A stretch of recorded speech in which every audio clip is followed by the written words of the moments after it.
Hello. Today I am sitting with Dr. Dale Porterfield, and we're sitting in the... Community Church of Hecla. Very nice to meet you. Thank too. you. What is the address of your church? 375, 337 Hecla Road. Okay. I didn't mean to stump you on No, well, we get our mail at Hecla Post Office. Well, it is a little 105, confusing yes. because Yes. we're 15666, but yet I'm 15674, and you're Southwest 15689. 85. 85. Yes. All right. So, well, you will forgive us for not knowing where we are. So we're at the Hecla Community Church. How long have you been here? 40 years. 40 years. Was it just 40? Like you had a 40th anniversary, or are you rounding a little bit? No, 40 years. Well, It'll be congratulations. 40 years was 40 years in July. And full disclosure, you were once the pastor of the church I now serve, the Norvelt Union Church, from, I believe, I looked it up, 1973 to 1979. Correct. Does that sounds about right? That's Okay. right. And depending on how you count them, because there was a couple guys in there filling in, you were like about the 9th or 10th pastor of the church? I'm not sure. but I'm not yes, sure that either. that sounds correct. Yeah. I'm either the 12th or the 14th. It depends on, like I said, how you count them. So you've been in the ministry a good while then. 52 years. You could teach us younger guys, I won't say young, but younger guys a few things. Well, Yeah. I try. Yeah. Now, you're very big into this Salvation Army. Yes. Would you like to do a little plug for the Salvation Army? Been with the Salvation Army for 52 years this year. And we do a lot of work here at the church, and we take care of Mount Pleasant Township, Scottsdale, and Everson. I think everyone has heard about the Salvation Army, but just in case they haven't, what do they do? How do they help people? Well, we help with electric, we help with the food. If someone burns out, we make sure that they have furniture and things like that from the Salvation Army store. Plus, we get them at Christmas time. We take care of, last year at Christmas time, we took care of 237 families. That's tremendous. Very good.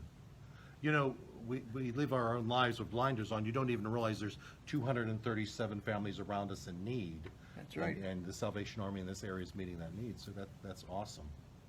So, and one thing I like, I shouldn't say one thing, I'm sure there's other things, but being I have my own church and you have your church, we don't see each other too often, but I love your turkey dinners. Well, Yes. we have them So- the second Saturday of every month. Yeah. And we've been doing those for 25 years. And that's the first Saturday of every month. Second Saturday. Second Saturday of every Second month. Saturday of every month. That's all. And it's From delicious. 4 to 7. There's a place to eat, or you can take it with you. Right. And it's very well received in this area. You don't have to belong to the church. You just come and pay and eat and Pay and have eat and go. have a good time. That's tremendous. And Now- you know that it tastes good because Oh, I know. you've had it. I'll get two, one for my Saturday evening meal and one for my Sunday meal. It's that good. So if somebody who wasn't in the ministry would follow you around for a week, what do you think would surprise them about what you do to prepare or what you do in the ministry? Well, a lot of people in the ministry think that we work one day a week. Yes. That's not true. That's not true. With the Salvation Army and with the dinners and things that we have and the community outreach that we have, I keep a very busy schedule Yeah, sure. of phone rings. This morning it started at 6:30 Yeah. that people needed help. And it keeps on going all day. So if they followed me around for a week, they would be tired They'd come be the end of exhausted. the week. Well, I don't want to give away any give any tales out of school, but you're a little bit more than 39. Yes. Okay, so the fact that a younger person following you around would exhaust them says quite a bit about Well. you. Would you mind giving your age? No, I'll be 88 in December. 88, isn't that tremendous? Yes. And you say you're going to be here at the Hecla Church until they carry you out feet first. Till they carry me out feet first, yes. Hopefully that's not for a long time. Well, I'm ready when he is. Yeah. Yeah. Of all we have here, we have so much more that we're looking forward to. Oh, yes. Absolutely. So many more people that we need to get ready to take with us whenever we do go. What do you think are the challenges here at this church, or just in Christianity globally? What do you think the challenges are today? Well, I think we have too many churches. Okay. I think Christ is going to ask us that when he comes back. Why so many churches that are all struggling to get by? Well, we do seem divided, don't we? Yes. Yeah, yes. I agree. And we should be united Mhm. more than what we are. And the challenges that I see in the world today is the younger people has so much to do that church becomes last on their list. Yeah. How often I hear that, I'm just too busy, I'm too busy. I'm too Right, busy. Yeah. right. And the pandemic did not help. Oh, no, no, no. That's kind of why we're here today. This Yes. is how these interviews started. Because they filled in something else with their time slot. Right. And I hope that they can persuade God when they get to that pearly gate that they didn't have time for him, because he may not have time for them. Well, that's a good way to put that. Do you hope, or do you see in the future Christianity on an upswing, or do you think it is what it is and we just have to sort of muddle through it?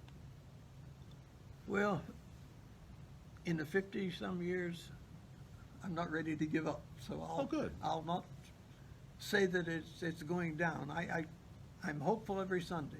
All right. My prayer every Sunday is, fill the church, Lord.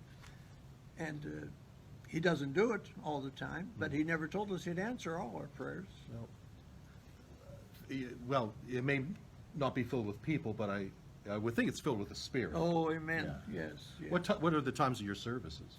10:30 on Sunday morning. 10:30 Sunday morning. And if I were to come here on a 10:30 on a Sunday morning, what could I expect? I mean, are you more traditional? Are you contemporary? How's the No, no, music? it's an old-time country church. Oh, good. And that's what you could expect. The good old hymns we still sing, and the preaching is the word, and the friendship is tremendous. So you have people that have been coming here for years. Yes. Yes. That says a lot. My mother and dad attended here. Oh, yeah, I didn't know that. Yes. Yeah. They were from Brinkerton. That's a little town just down from Norvell. Is that correct? Correct. Yeah. Mhm. Yeah, I know Brinkerton very well. Now the church is doing very well. It's lovely here. I complimented you. When you come into this place, you know you're in a church. It's not like a movie theater, or I'm not putting anyone down, but it just feels very, very worshipful. 140 years old. The building is 140 40 years years old. Wow. And we bought it. It was sold to be torn down. Mm-hmm. And we said, no, that can't happen because my mother and dad were here. So we're going to keep it going. And it was built, you told me, as an independent church at one time. Yes. Non-denominational. Non-denominational. And there, somewhere along the line, it became Methodist. Somewhere along the line, it became Methodist, and then now it's back to independent. But it was used by both. Catholics used it Saturday night, Protestants used it Sunday, and when the Frick Coal was here, everyone got 25 cents deducted out of their paycheck that came to the church.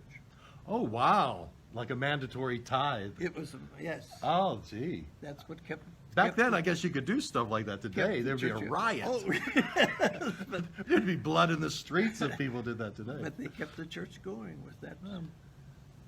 You know, I would like to think those people back there didn't mind. You know, they were Well- still giving it to the Lord. You know, the Lord seemed more important back then than it does to a lot of people today. Well, talking with a lot of the old people, Catholic and Protestant alike, was so reverent that they tell me back then when they drove by the church, they would take off their hat. Yeah, that's nice. That's nice. I'm amazed the people even, when I first got to Norvell Church, people would say, where are you serving? I said, the Norvell Church. And they'd say, there's no church in Norvell. It was so like no one notices churches anymore. Right. And even doing these interviews, I'm actually surprised now that I'm a little bit more aware how many churches there are. And you're right, there's a good many. And maybe there shouldn't be so many. I will give you that. I will think on that. Well, we have a few minutes left of the interview. I'm going to give it over to you if you want to give people an encouraging word to give them some hope, or maybe an invitation to come to church. Why don't you take end the interview? Everyone is always welcome at any time, any service that we have each Sunday morning at 10:30 at my church or at David's. He's just up the road a little ways, and I can vouch that that church is still preaching the word, because it was when I was there, and it's still the same. So Yes. if you're looking for a church home, come and visit. You can go to his one Sunday and mine the next. We would still be fine. I'd have no qualms with that. No, not at all.